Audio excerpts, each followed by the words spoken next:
When my sister sneered, "Must be nice having money while your family struggles," I swear I felt something in me snap. My name's Noah. I'm 28, and I used to think family loyalty meant helping whenever you could. I don't think that anymore. I learned the hard way that sometimes the people closest to you don't want help. They want a lifeline they can keep cutting until you drown trying to save them. I come from a small Midwestern town where everyone knows everyone, and money is the unspoken measure of worth. My parents weren't poor, but we weren't comfortable either. Dad worked construction until his back gave out, and Mom taught part-time at the local elementary school.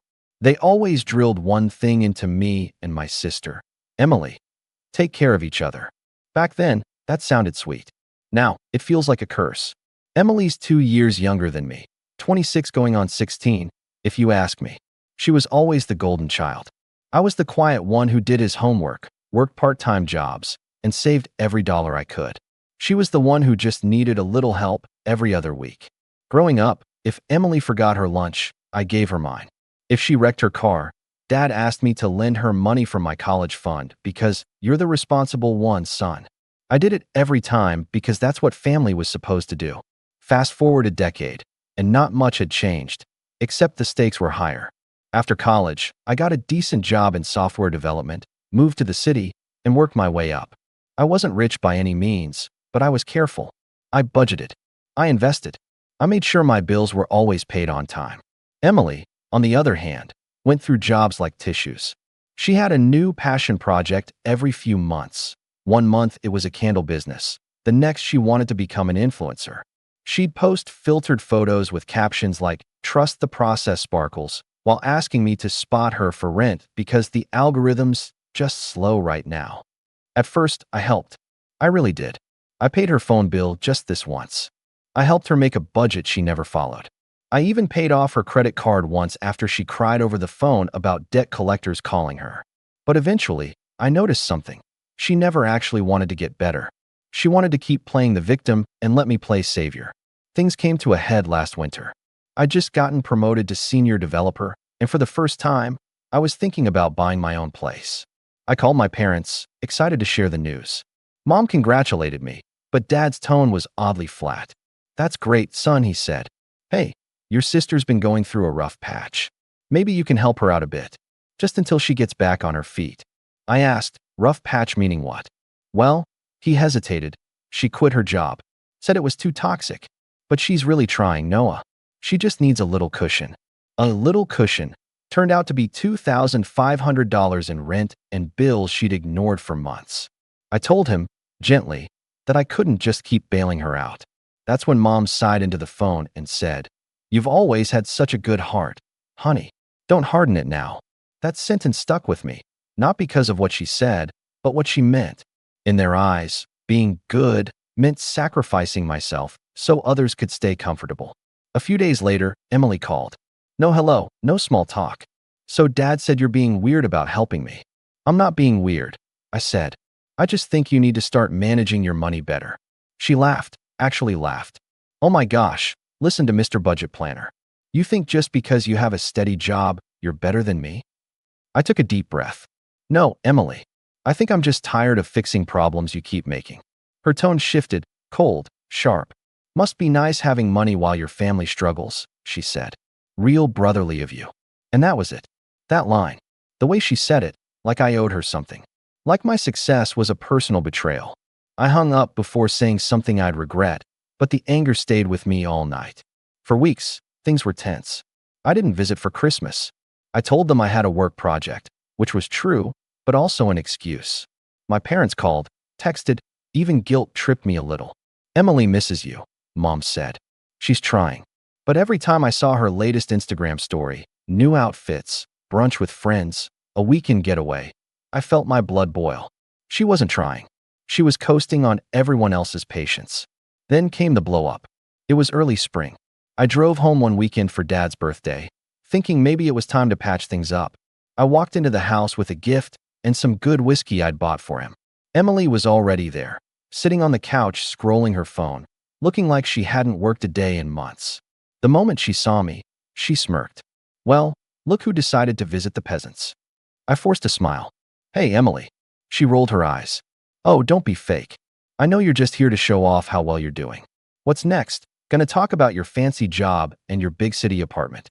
I glanced at Dad, hoping he'd say something, but he just sighed and looked at his drink. Let's not start, he muttered. Emily kept going. You know what's funny? You act like you're self-made, but you forget all the times Mom and Dad helped you. Who do you think paid for your first car? Your college textbooks? You wouldn't be anywhere without them. Or me. I stared at her, speechless. Without you. I repeated. You mean the same you who borrowed from my college fund to fix your car? The same you who still owes me $2,000 from last year. She scoffed. You're so dramatic. It's just money. You have plenty. That was the moment something inside me shifted. I'd spent years believing being kind meant being forgiving. But maybe being kind also meant knowing when to stop letting people walk over you. I set the whiskey on the counter and turned to Dad. Happy birthday, I said quietly. I'll see you later. As I walked toward the door, Emily called after me. Oh, come on, don't storm off. You're seriously mad over money? Grow up. I didn't even look back. That night, I got a call from my manager, a job offer in Seattle. Better pay, bigger challenge, a fresh start. It felt like fate handing me an escape route. I accepted. I didn't even tell my family right away. I just started packing. 2 days later, I told them over dinner. I got a new job, I said. I'll be moving across the country next month. Mom clapped her hands, trying to sound supportive. That's wonderful, sweetie. Emily, of course, had to chime in. Oh, so now you're too good for all of us. It's not like that, I said. It's a great opportunity. She leaned back, arms crossed. Yeah, sure. Just running away so you don't have to deal with your family's problems anymore. I put my fork down. Emily, I've been dealing with your problems for years. Maybe it's time you deal with your own. Her voice rose. You think you're some kind of hero because you moved out and got a job? Newsflash, not everyone gets lucky like you. Lucky, I said quietly. You call working every weekend, saving every dollar, and saying no to every party lucky? That's when she snapped. Whatever. Enjoy your perfect little life while the rest of us struggle.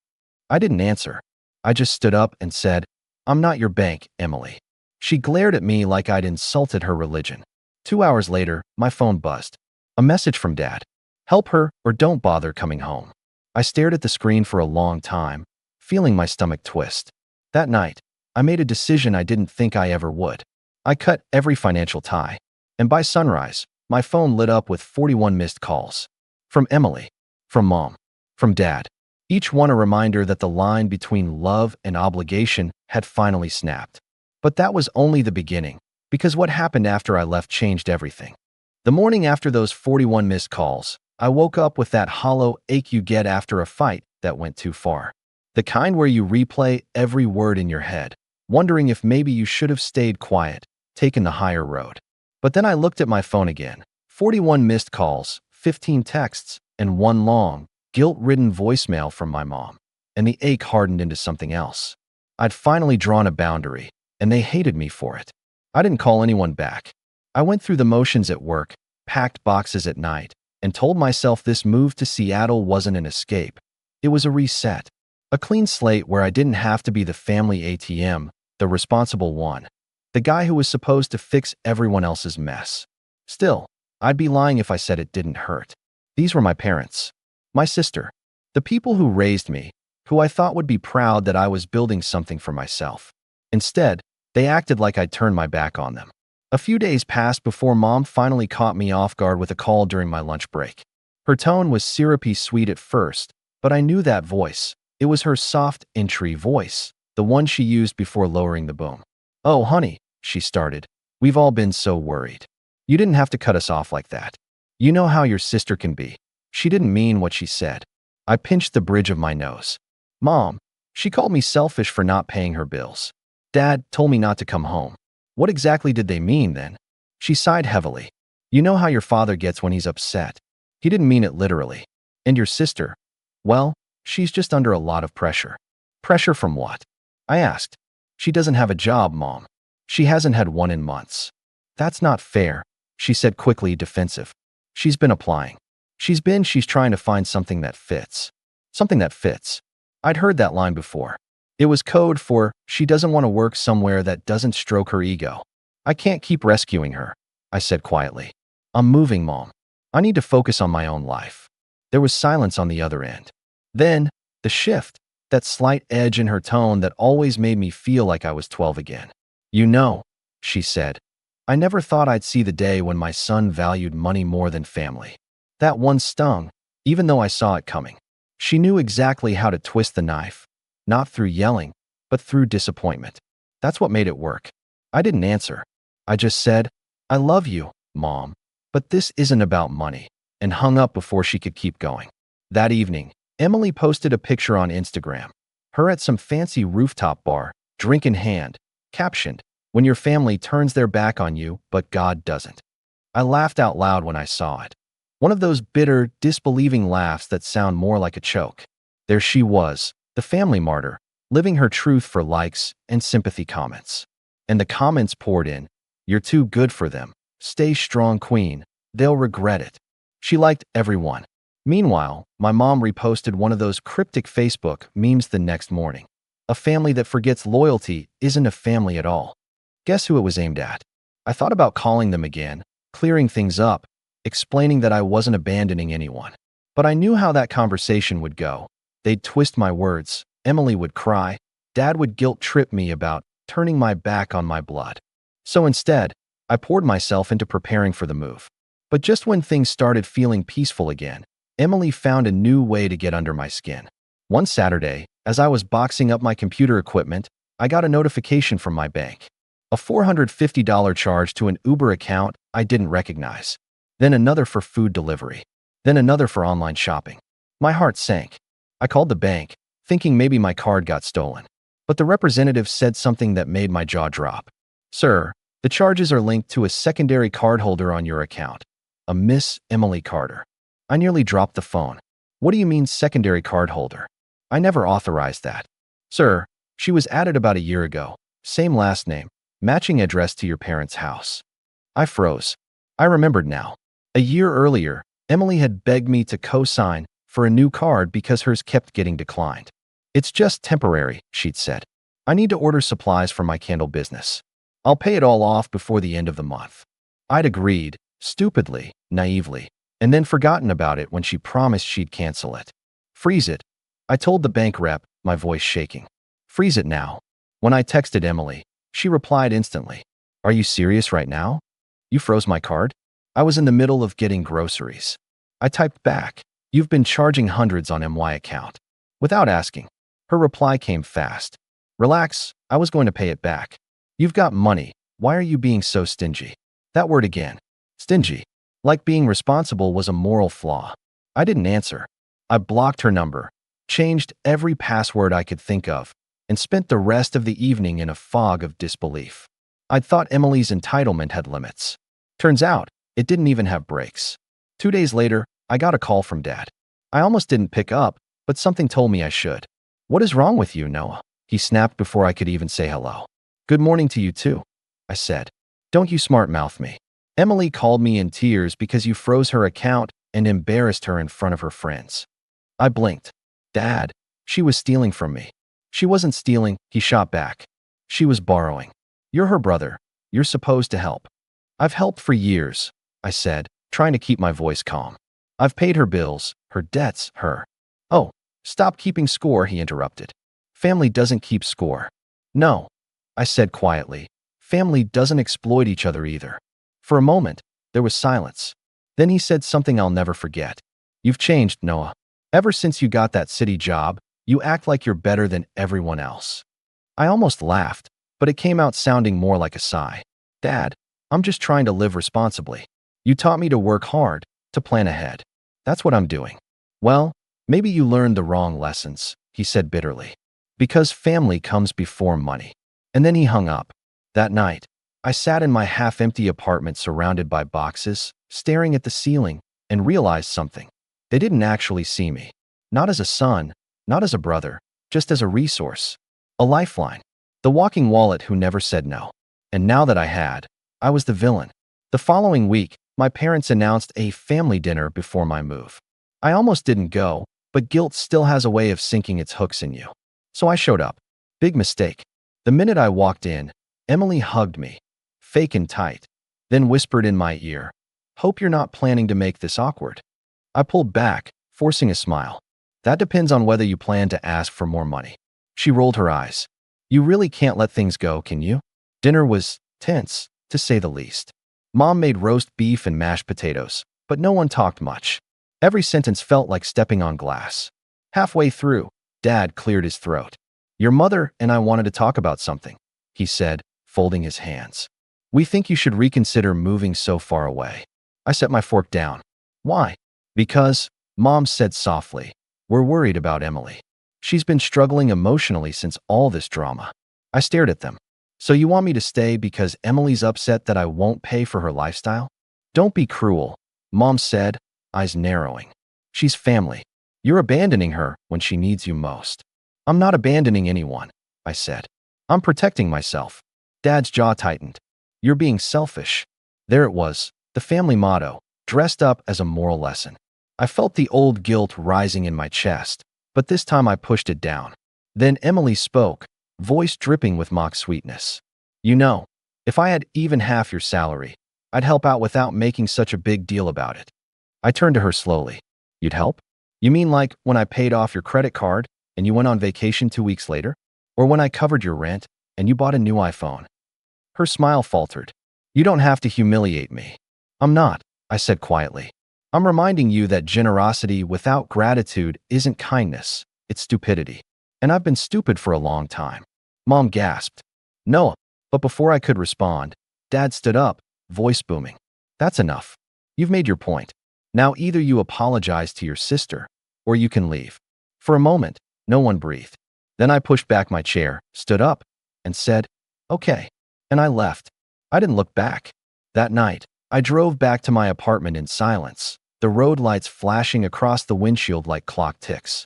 By the time I got home, there were 5 missed calls from Mom, 3 from Emily, and a single text from Dad. Don't bother coming home next Christmas. I didn't answer. I didn't cry, either. I just sat there, staring out the window, feeling something settle inside me. Not anger, not sadness. Just clarity. They'd made their choice, and I was about to make mine.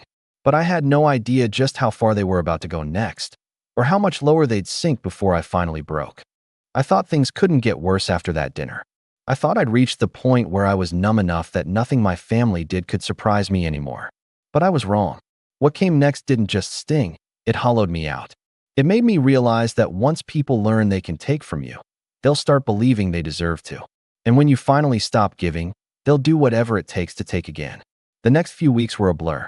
My apartment slowly emptied into cardboard boxes, and the more I packed, the lighter I felt. Every dish wrapped, every shelf cleared felt like closing a chapter one should have ended years ago. My manager had already arranged temporary housing in Seattle, and my start date was coming fast. I told myself once I got on that plane, I'd be free. But freedom, it turned out, wasn't something I'd get easily. Not with my family. It started with small, suspicious things.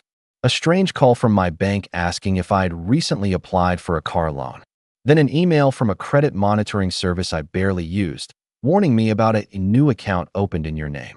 I brushed it off at first, maybe a glitch. But then a letter arrived.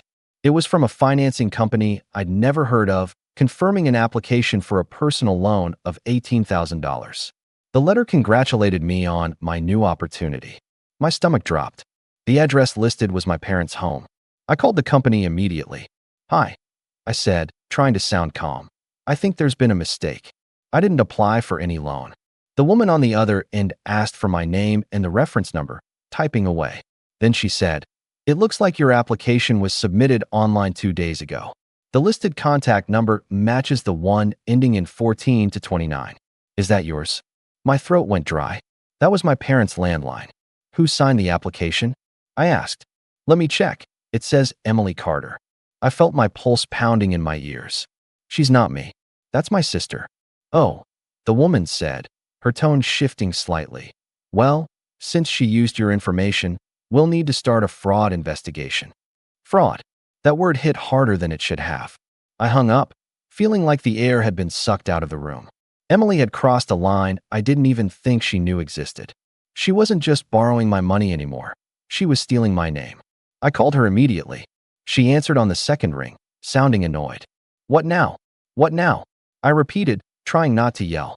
You used my identity to apply for a loan. There was a pause. Oh, that. Calm down. It's not a big deal. I just needed a cosigner. I didn't cosign anything. I snapped. You forged my information. Relax, Noah, she said, laughing lightly, like this was all a joke. It's not like I was going to let it go unpaid. I just needed a quick approval and figured you wouldn't mind. Wouldn't mind? I repeated. You committed fraud. Do you even understand what that means? You're so dramatic, she said, groaning. You have good credit. You'll be fine. Emily, I said, my voice shaking. You used my identity to take out $18,000. That's not fine. That's illegal. Oh, please, she said, her tone sharp now. You always act like you're this moral hero. You can afford it. You make enough to cover a stupid loan if it came down to it. I couldn't even speak for a moment. The entitlement in her voice, the complete lack of guilt, made my skin crawl. I'm calling the company back, I said finally. And the police, if I have to. You wouldn't dare, she hissed. You'd ruin my life. You already tried to ruin mine, I said, and hung up. I expected the fallout to come from her. Angry texts, threats, tears, but it came from Dad instead. He called within an hour, his voice full of fire. What did you say to your sister? That she committed fraud? I said flatly. Because she did. He let out a long, angry breath. You're making this a bigger deal than it is. I'm sorry, what? She didn't mean any harm, he said, like he was talking to a child. She just panicked. She needed money for her car repairs and didn't want to bother us. She didn't want to bother you? I said incredulously. So she stole my information instead? Watch your tone, he warned. You think you're perfect because you've got a good job, but you don't understand how hard things are for her. Because she makes them hard. I yelled. Dad, this isn't a mistake. It's a crime. Do you realize she used my social security number? She's family, he said after a long pause. We protect family. I closed my eyes, exhaling shakily. You mean we protect her? He didn't deny it. You'll figure out how to fix it. You're smart. That line, that quiet, dismissive, you'll figure it out, broke something in me. I'd been figuring it out my whole life. Fixing problems I didn't cause. Paying for mistakes that weren't mine. Carrying responsibility for people who refused to carry their own. And now, when my sister committed a literal crime, their first instinct was to protect her. I hung up without saying goodbye. The next few days were chaos. I spent hours on calls with banks, lenders, and credit bureaus, trying to lock down my accounts. I had to file a police report to prove I hadn't been the one who applied for the loan. The officer I spoke with was polite but blunt. You'll probably need to press charges for this to go anywhere, he said. That word again, charges.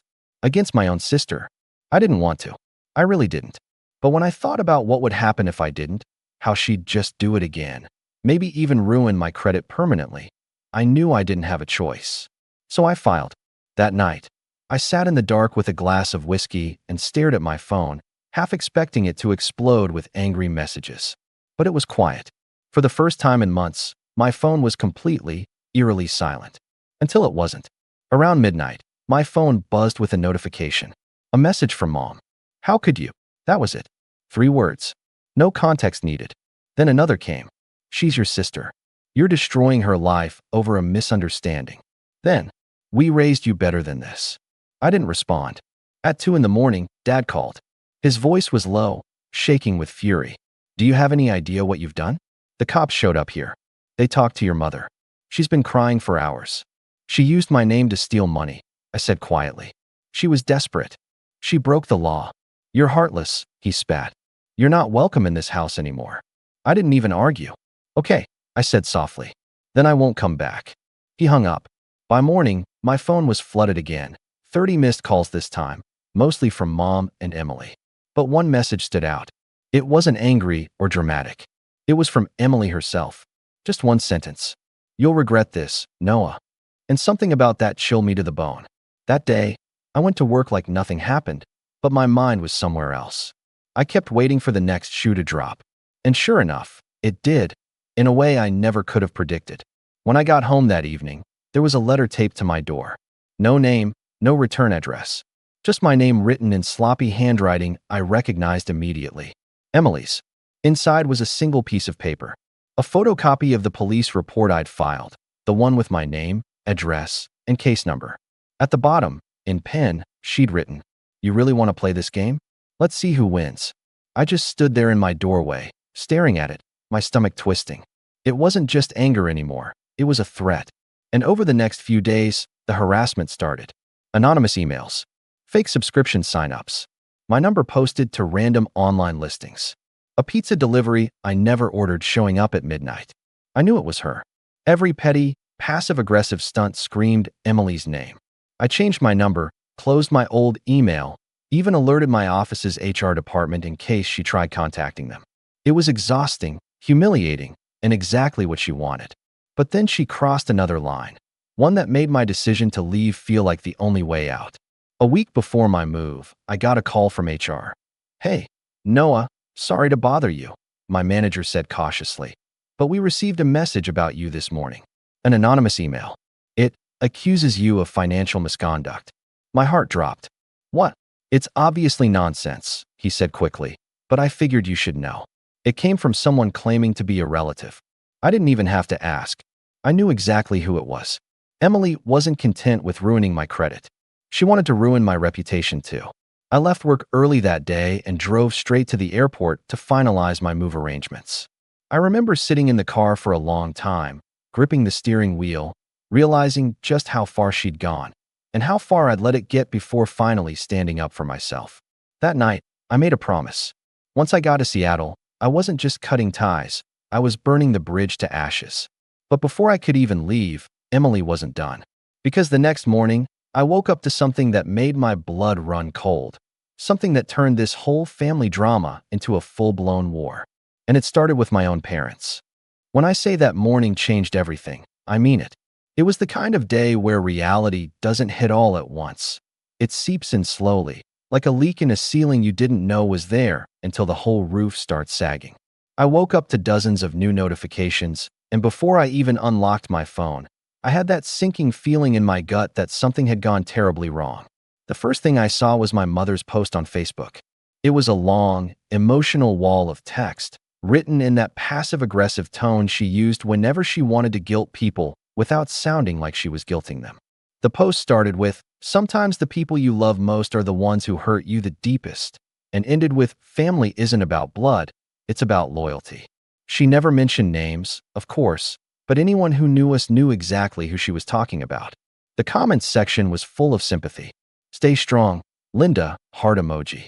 "You raised your kids right. Sometimes they just lose their way. God will bring healing."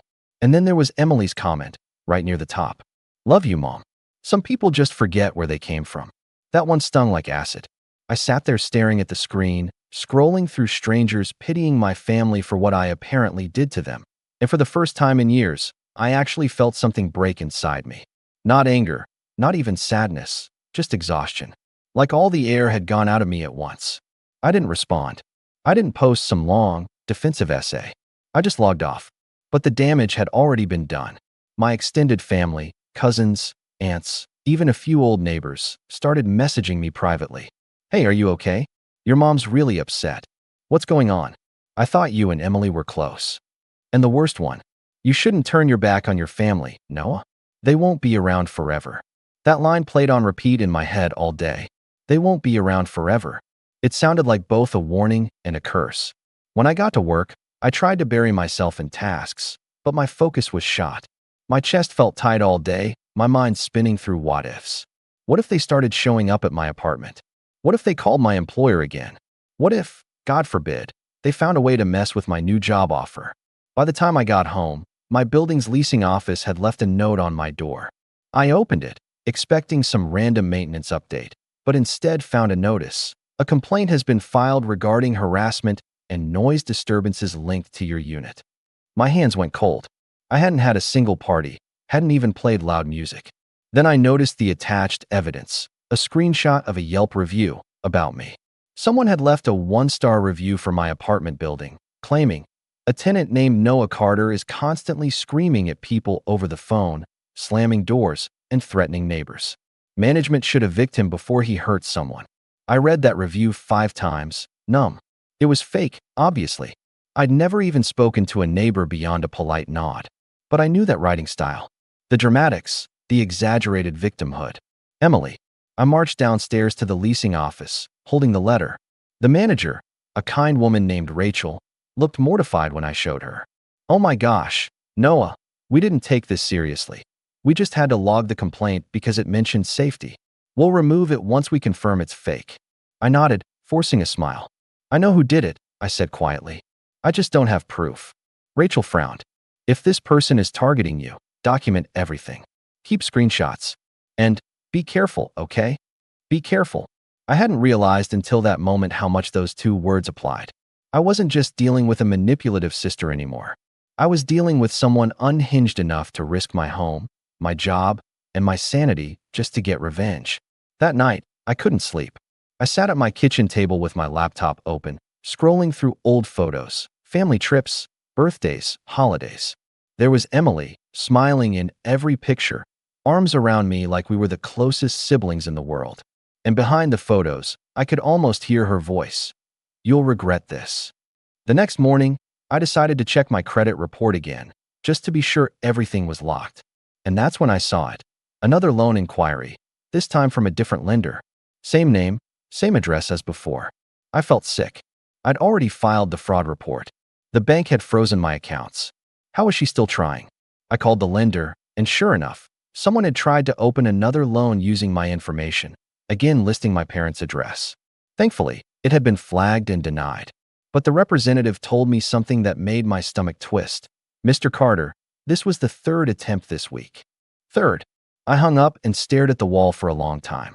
My own sister was actively trying to ruin me. And my parents, judging by their silence, were either ignoring it or helping her. Later that afternoon, my dad called. His tone was flat, almost rehearsed. I just want you to know we're disappointed, Noah. We didn't raise you to treat family like enemies. Dad, I said, trying to keep my voice steady. She's committing identity theft. Do you even understand how serious this is? She told us you exaggerated everything. He said, like that settled it. That it was all a misunderstanding. A misunderstanding? I snapped. She used my name to take out loans. She forged my signature. She said you gave her permission, he said quietly. That you're just embarrassed now that the police got involved. My jaw tightened. You actually believe that? He hesitated, and that silence told me everything I needed to know. I see, I said. You're choosing to believe the person who's been lying her whole life over the one who's been bailing her out for years. You're twisting this, he said quickly. We're just trying to keep the peace. Peace? I laughed bitterly. You mean silence. You want me to shut up and take it. You always have. There was a long pause. Then he said coldly, maybe you should think about what you're saying. You've been very self-centered lately. And with that, he hung up. Something inside me just snapped. I didn't cry. I didn't scream. I just sat there, phone still in my hand, feeling like someone had scooped out my insides and left nothing behind. That night, I walked outside, past the quiet rows of parked cars, the hum of the city fading into white noise. I ended up sitting on a bench near the edge of the parking lot, staring at the horizon where the streetlights bled into the fog. For the first time in my life, I felt completely alone. No family, no safety net, just me. But the thing about hitting rock bottom is that it's quiet. You stop flailing, stop trying to convince anyone to understand you. You start thinking differently. I remember whispering to myself, you can't fix them. It was such a simple sentence, but it felt like a revelation.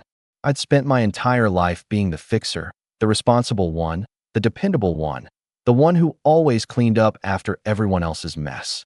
But maybe it was time to stop fixing and start protecting myself. That night, I opened a new document on my laptop titled Exit Plan. It wasn't some dramatic scheme, just a list of steps. Cancel old bank accounts. Change all passwords. Get a new phone number.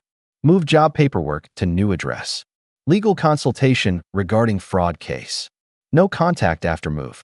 I stared at that last line for a long time. No contact after move. It sounded harsh, but I knew it was the only way. Over the next few days, I moved in silence. I didn't tell anyone my exact move date. I rerouted my mail to a P.O. box. I packed everything myself.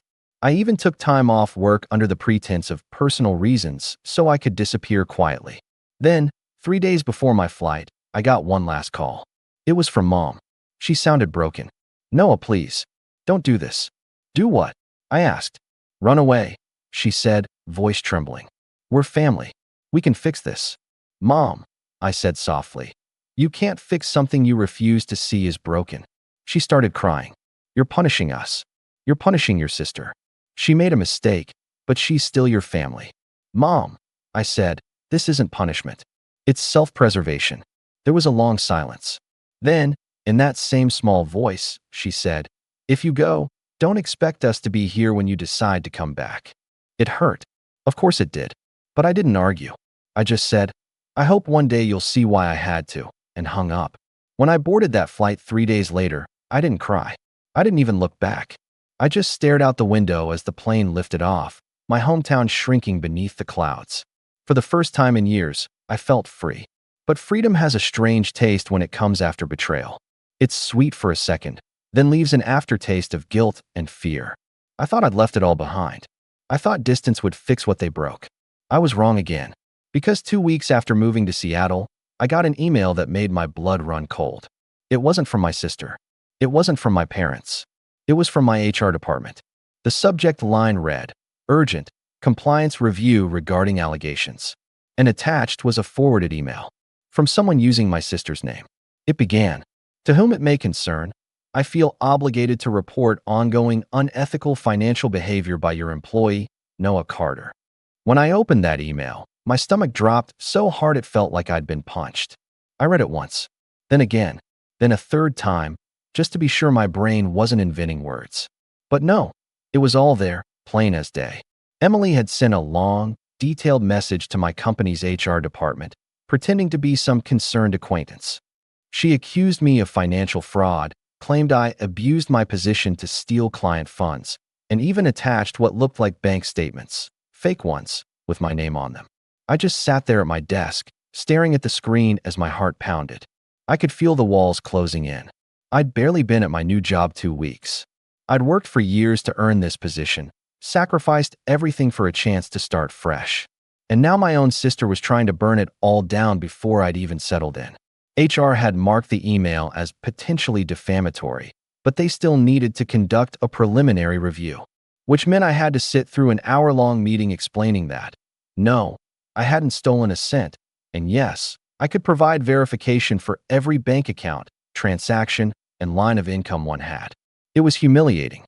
Sitting there, trying to keep my voice calm, while my manager and HR rep looked at me with polite but wary eyes. They believed me, I think. At least mostly. But it didn't matter. The damage was done. A seed of doubt had been planted. When I got home that night, I poured myself a drink and just sat on the couch staring at the ceiling. My mind replayed every step of my life that led me here. Every moment I tried to do the right thing. Every time I'd chosen family over myself. And this was the reward, being slandered by the very people I'd once protected. For a while, I just let myself sit in the anger, the grief, the sense of betrayal so deep it almost felt surreal. But at some point, between the second and third drink, something inside me hardened. I realized I couldn't keep reacting to their chaos. Every time I defended myself, I was playing their game, a game designed to make me look guilty, desperate, unstable. I needed to stop defending and start building. I needed to become untouchable. That was the night everything changed. The next morning, I made a decision. I was done being reactive.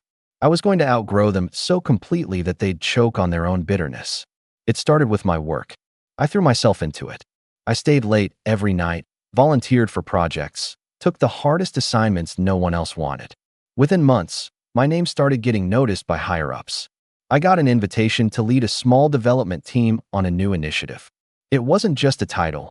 It came with autonomy, respect, and a raise big enough that I actually laughed when I saw the number.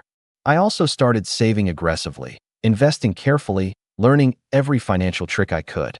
If Emily and my parents wanted to make me the villain for hoarding money, fine. I was going to become the kind of villain who never had to rely on anyone again. Outside of work, I built walls. Not emotional ones, practical ones. New phone number. New email. I switched banks entirely. I even legally changed my mailing address to a virtual office suite so no one would ever know where I lived unless I wanted them to. And for the first time in my life, I started saying no without guilt. No, I wasn't answering their calls. No, I wasn't sending a little something for birthdays. No, I wasn't going to let them back in, no matter how many messages they left. At first, it was eerie silence. Then came the predictable wave of guilt trips. My mom sent me a card that said, "Families fight, but love always wins," with a note inside. "We're ready to forgive you whenever you're ready to come home." That last line made me laugh. Forgive me. Like I was the one who needed forgiving. I didn't respond. Then Dad tried. He left a voicemail, his tone full of forced warmth. "Hey son, just checking in. Your mom misses you. We're proud of how far you've come. Emily's been struggling lately. Maybe a little help would mean a lot." A little help. I almost admired the audacity. I deleted it and blocked the number. For the next 6 months, life got quieter and better. My new team crushed its first big project, earning company-wide recognition. My boss even pulled me aside after a meeting and said, "You've got a leadership mindset. You ever think about management?" I didn't say it out loud, but yeah, I had been thinking about it. Not just management, ownership. I wanted to build something of my own. Something no one could take credit for or destroy. So I started working nights and weekends on an app idea I'd been sitting on for years. It was a personal finance tool, ironic, I know, designed to help young adults build savings habits and track spending. I called it Haven. At first, it was just a hobby. But as I built it out, I realized it could actually be something. My early prototype caught the attention of a startup accelerator in Seattle. I applied on a whim, not expecting much, and to my shock, I got in. They gave me mentorship, funding, and exposure. Suddenly, I was in meetings with investors, learning pitch strategies, refining my business plan. For the first time in my life, I felt like I wasn't running from something. I was running towards something. It was around this time that I got an unexpected email from an unknown address. Subject line, "We saw your story." I almost deleted it, thinking it was spam. But when I opened it, it wasn't spam at all. It was from a journalist, someone writing an article on family financial boundaries and generational entitlement.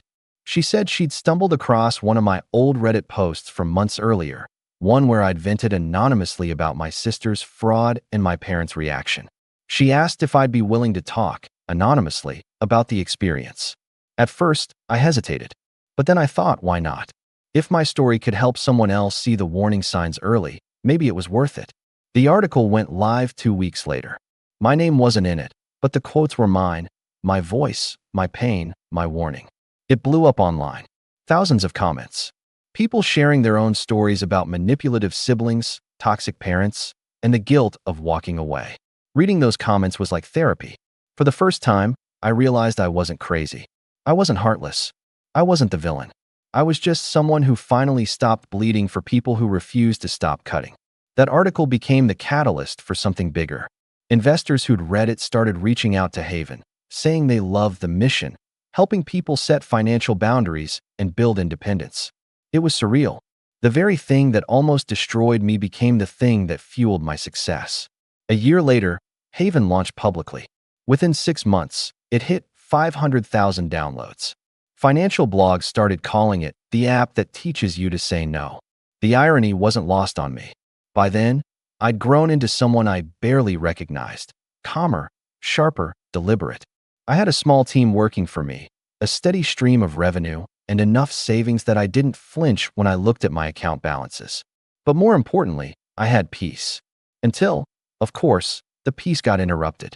It was a Friday evening when my phone buzzed with a notification from LinkedIn, a connection request.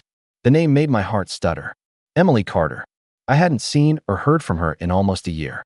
My immediate instinct was to block and move on. But then I noticed something strange. Her profile headline read, "Financial Consultant, Carter Family Enterprises." Carter Family Enterprises. I frowned. That wasn't real. My parents didn't own a business. Unless. I clicked. The company page had been created just a month earlier. No website, no employees, just a tagline. Helping families rebuild trust and financial stability. I almost laughed.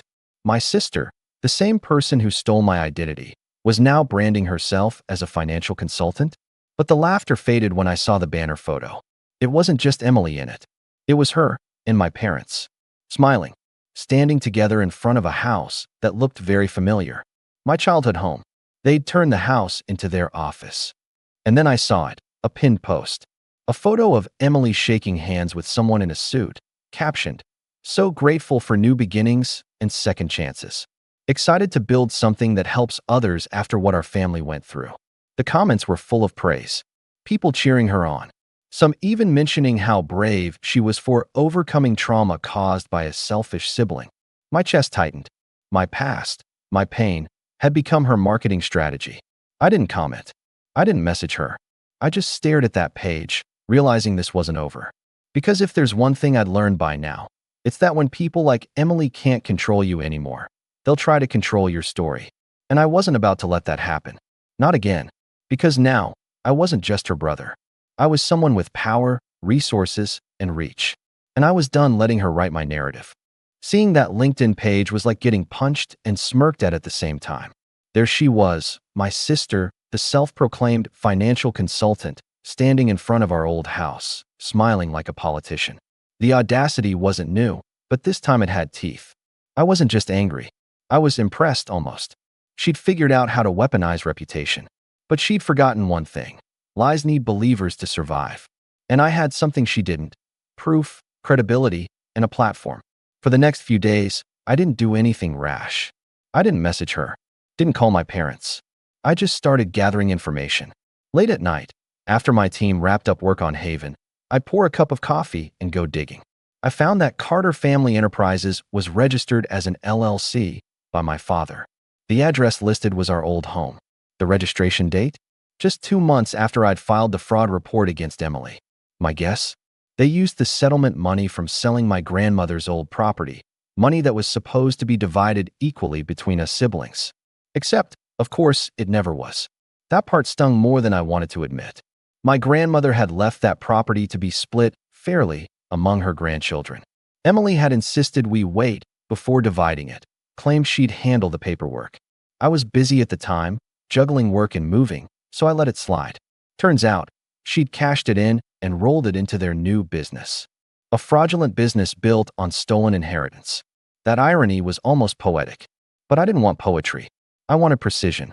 That week, I called an old mentor of mine, Graham, a venture capitalist who'd backed my startup in the early days. Graham was one of those rare businessmen who still had a moral compass. Sharp as a blade, with a memory like a steel trap. When he picked up, I said, "Graham, I need advice. Hypothetically speaking, what's the best way to expose a fraudulent company without getting dragged into the mud?" He laughed softly. "Hypothetically? That's a dangerous word." "I'm serious," I said. "This company's built on lies. Family ties, manipulation, maybe even stolen funds. I don't want revenge. I want truth." He paused for a moment. Truth and revenge often share a road. You just need to decide which exit you're taking. I told him everything. Not every emotional detail, just the facts. The fake business, the fraud attempts, the inheritance theft. He listened quietly, then said, "File a complaint with the state's business bureau, but that'll take months. You want something faster?" "Yes." "Then hit them where they thrive, public perception. If she's using her story to get clients, prove her story's false." "How?" "Don't attack her directly," he said. "Let the truth surface naturally. People trust what looks like exposure, not accusation." That stuck with me. So I started planning. I contacted a friend who ran a small but respected personal finance podcast. We'd met during Haven's early publicity tour. She'd loved the app's mission about financial boundaries, and we'd kept in touch. I told her I wanted to do an episode on family financial manipulation, based on real experiences, but anonymized. When we recorded it, I told the story like it wasn't mine. I used different names, slightly changed locations, and stripped the emotional fluff. Just facts. How a sibling used family guilt and forged documents. How parents enabled it. How the victim rebuilt from scratch. The episode blew up. Within days, comments poured in.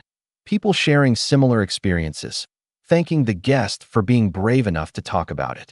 And among the comments, a few users who claimed they recognized the fictional story. One even tagged Carter Family Enterprises under the post, saying, "This sounds familiar." That's when things started to unravel.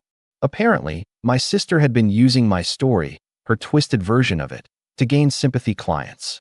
She'd built her business around the narrative of being the betrayed sibling, the one who'd been cut off by her cold-hearted brother after he embezzled family funds. But now, with the podcast spreading and people connecting dots, that narrative started to crack. The irony?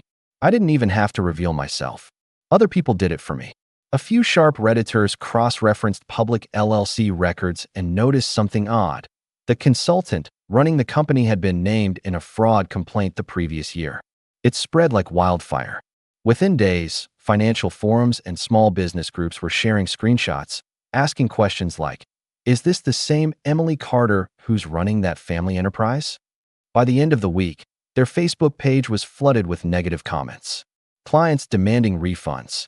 People asking if the fraud story was true. I watched it unfold from my apartment, calm as ever, sipping coffee. Then my phone rang. Unknown number. I knew before answering who it was. "Noah," came her voice, tight, shaky. "What did you do?" "I didn't do anything," I said. People asked questions. "You ruined everything," she hissed.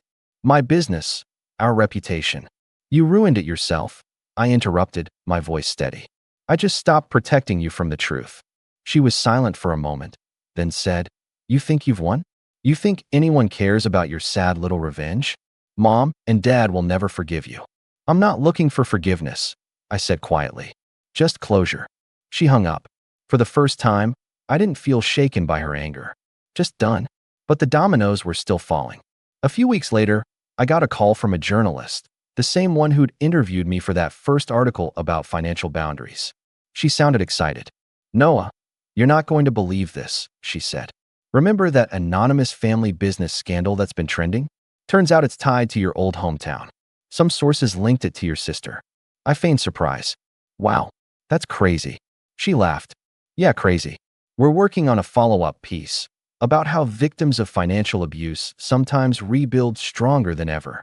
We'd love to feature Haven again. And maybe a redemption arc, from your perspective." That was the moment I realized I didn't just survive. I'd flipped the script completely. The same story they tried to destroy me with had become my foundation for success. In the months that followed, Haven's user base doubled again. Investors came knocking. We partnered with several nonprofits focused on financial education and family debt awareness. I even started a scholarship fund in my grandmother's name for students studying business ethics. One night, after a late investor meeting, I opened my email and saw a new message in my spam folder. The sender, Emily Carter. The subject line, "You win." The message was short, just 5 words. "They lost the house. You happy?" I stared at it for a long moment. Part of me wanted to feel guilt, but I didn't. Not this time. Because that house wasn't just theirs. It had been my grandmother's. It had been stolen, twisted into a lie. Losing it wasn't punishment. It was consequence.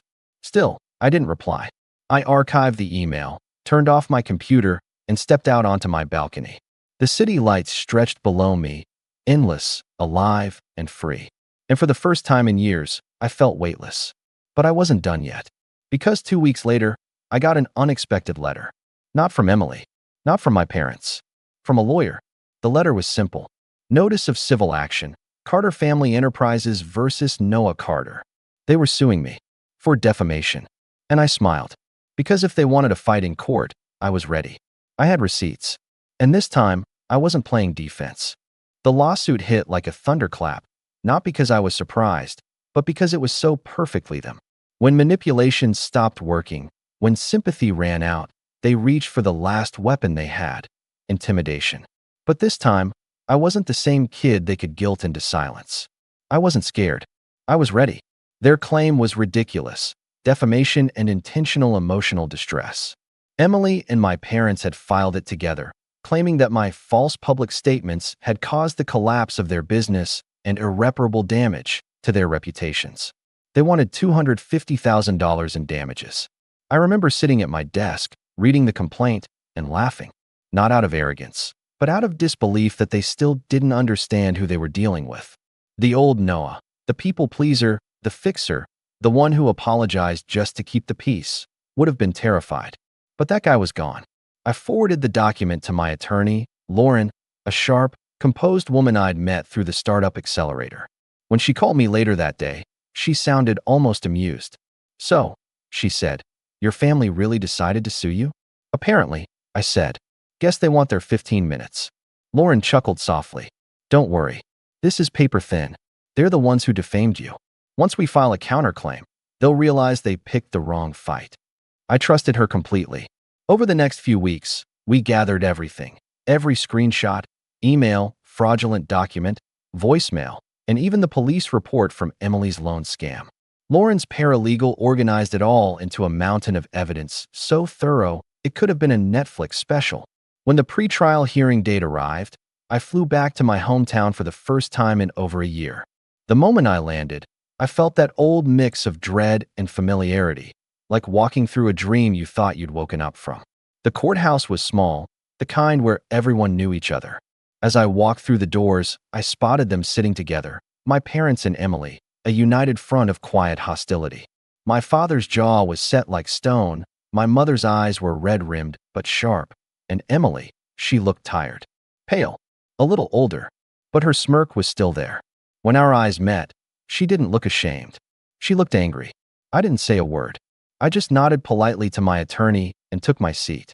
The judge, a gray-haired man with the patience of a saint, began reviewing the case.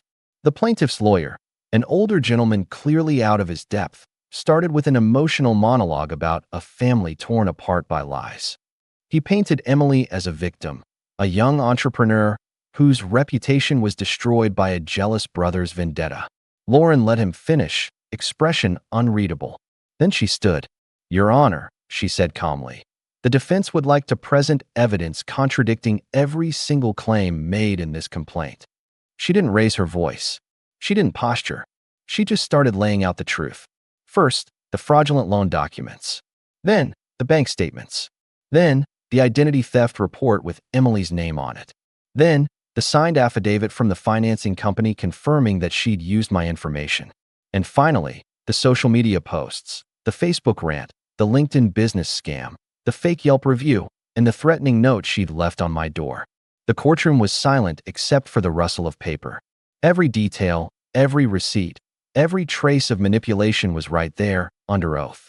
At one point, the judge actually looked over his glasses and said, "Miss Carter, are you aware that these documents you submitted to financial institutions using your brother's identity constitute multiple felonies?" Emily's face went pale. Her lawyer tried to interject, but the judge cut him off. "No, counselor. I'd like to hear from your client." For a long moment, she said nothing. Then, in a trembling voice, she muttered, I didn't mean to cause harm." Lauren didn't even blink. "Intent doesn't erase consequence," she said. My parents just sat there, stunned. My mother's hands were clasped so tightly her knuckles turned white. My father wouldn't meet my eyes. By the end of that hearing, the case was over before it even began. The judge dismissed their complaint with prejudice, meaning they couldn't file again. Not only that, but he granted our motion for legal fees. They'd have to pay for my attorney costs in full. And as for Emily's fraud, the judge referred it to the district attorney for potential criminal investigation. I didn't smile. I didn't gloat. I just felt quiet. Outside the courthouse, Lauren turned to me. "You handled that better than most people would have." "I didn't win," I said softly. "I just stopped losing." She gave me a small nod. Sometimes, that's what victory looks like. That night, I checked into a hotel downtown. I thought I'd feel vindicated, but what I mostly felt was empty. It's strange. You spend years waiting for justice, and when it finally arrives, it doesn't come with trumpets or applause. It's just silence. The kind of silence where you finally realize you don't owe anyone anything anymore. The next morning, I went back to my childhood home one last time. It had been foreclosed after their business collapsed. The "for sale" sign leaned crookedly in the yard. I walked up the cracked driveway, leaves crunching under my shoes, and looked at the house that had once been the center of everything. Birthdays, holidays, family dinners. Through the front window, I could see the old living room. Empty, bare. It struck me how symbolic that was. A house built on memories, now hollowed out by greed. My phone buzzed in my pocket. It was a text from an unknown number. "You got what you wanted. I hope you're proud of yourself." No name, but I didn't need one. It was Mom. I stared at the screen for a long time. Then I typed back. I didn't want to win. I just wanted peace. She never replied. A month later, the investigation into Emily's fraud quietly moved forward. She accepted a plea deal, probation, restitution payments, and community service. I didn't attend the hearing. I didn't need to see her face again. I'd already seen what I needed to. The truth laid bare. As for my parents, They sold what little they had left and moved in with distant relatives in another state. No calls, no letters, just silence, and I let it stay that way. Life, meanwhile, kept moving forward for me. Haven reached 1 million users that year.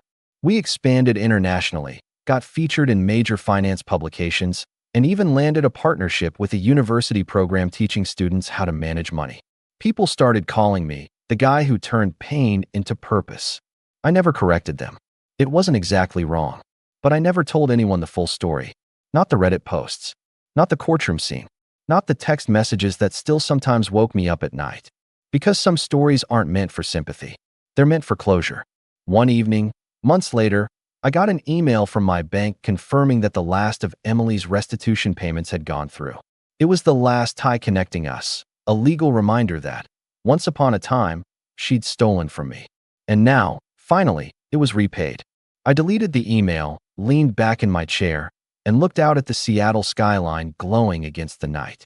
For the first time, I realized I wasn't angry anymore. I wasn't hurt. I wasn't bitter. I was free. I poured myself a drink, raised the glass to the window, and said quietly to no one in particular, "Here's to peace that doesn't need permission." Then I turned off my phone, closed my laptop, and let the silence stay. Because after everything, the manipulation, the betrayal, the years of guilt, I finally understood the truth. Walking away wasn't losing. It was winning quietly. And that was enough.